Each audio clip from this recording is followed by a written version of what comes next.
তো hello' guys এইচএছৰ আপোনালোকে result জানেনে কেতিয়া দিব এইটো আমাৰ এইচএছ ছাত্ৰ ৰিজাল্ট ছাত্ৰীসকলে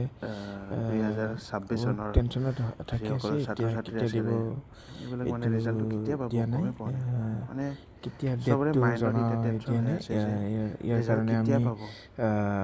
যে মই উপলব্ধ এতিয়া এটা উপলব্ধ এপত আমি এপত মই চাই আছোঁ যে ইয়াতে লিখা দিয়া আছিলে ৰিজাল্টখন আছাম কেতিয়া দিব ফাইনেল এইটো চাই ৰিজাল্ট আছে এতিয়া লিখা আছে যে 2026 likely to be announce Assam হ'ল দিছে ষ্টেট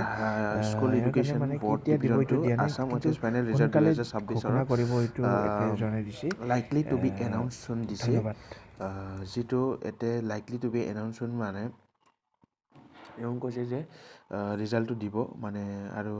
সময় লাগবও কৈছে আৰু সোনকালে দিব কৈছে মানে সোনকালে আৰু কেতিয়া দিব এইটো দিয়া নাই ডাইৰেক্টলি চ' এইটো এই এপৰ যদি যোনটো ৱেবছাইটে পাৱাৰ কৰিছে যিটো স্পনচাৰ কৰিছে এইটো পাৱাৰ্ড বাই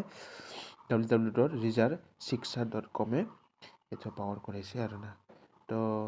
যিদিনা ৰিজাল্টটো দিব সেইদিনা মই পুৱাতে আপোনালোকক ঘোষণা কৰি দিম ধন্যবাদ